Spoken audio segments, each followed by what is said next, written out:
want to take a quiz. And then we'll start here with the door, which is on the outside of the door is the number of the room and the emergency dietary storage area. Okay, so the first question is, where is the disaster room? And that's where it is.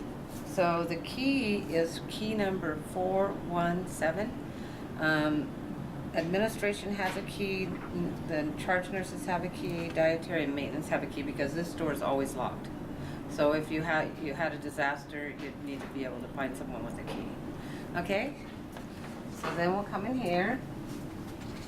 And the next question says, inside the disaster room, where will you find the menu, utensils, gloves, and hairnets? So we have a disaster cart, and it's right here. And we've labeled it so that things don't get removed from the cart. And then the menu is taped on the cart just for ease of finding. And then in the cart, we have the scoops.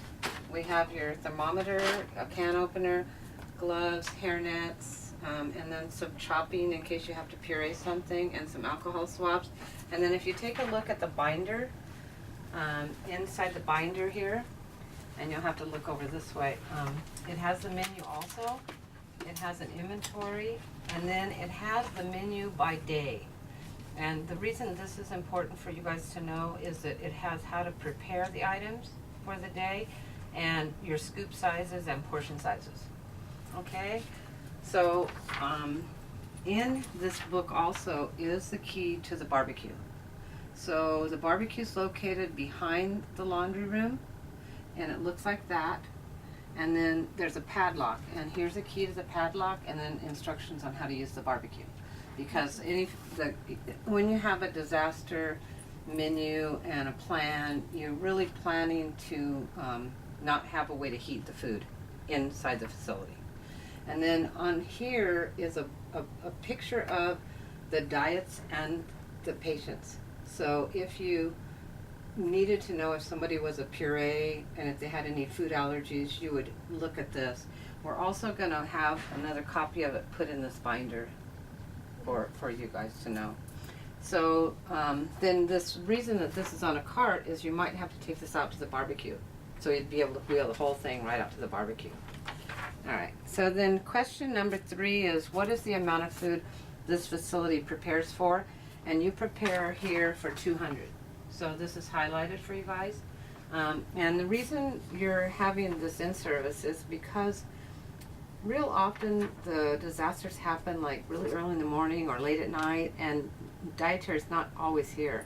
So you guys might have to do breakfast, or you might have to do dinner or something like that. So that's why we have it like that. So let's go over to the cabinets, because the next question says, what if you do not have an item for a particular day on the menu? So the cabinets are all labeled, day 1, day 2, day 3, and day 4, because you have a 4-day cycle menu. And then on each cabinet is a menu at a glance, so that like when there's a disaster, things are not as normal as this. And going to a binder sometimes can be hard for you. So here, it's got a menu at a glance. It tells you if something's located in the kitchen, and if it's in the kitchen and you can't access the kitchen because it's damaged, you would just have to substitute the bread with some crackers. And so it gives you each item. So if you open the cupboard then, in each cupboard what we've done is we put some paper towels and napkins. Each area has some forks and spoons and knives. It has plates. It has these foil pans that you can either mix like your tuna salad for the day, or you can take it to the barbecue, so you can use it either way. And then the powdered milk for all days is in this cupboard. The thing is though, on this menu at a glance, if you can access the kitchen, it's better to use the milk from the kitchen refrigerator and not have to worry about doing that. So on each cupboard for each day, breakfast is on the top, and then on the bottom is your lunch and dinner.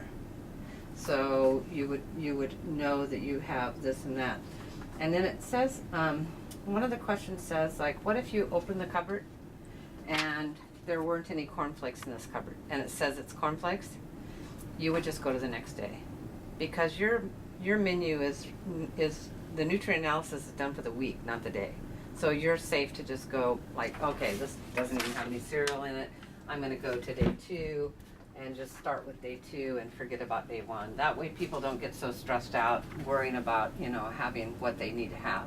Just go to the next day.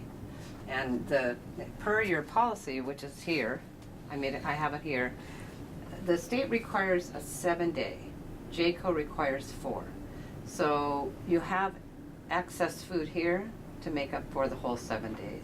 So by the time the 4 days, there should be someone from dietary here that can make a menu based on the stuff that's here. So you'll be okay with that. And then it says, number 6 is where's the barbecue, and we went over that. Another real important thing for you guys to know is if you don't have a way to heat it, you can't get to the barbecue, the building's been damaged, all of this food is designed to be served cold.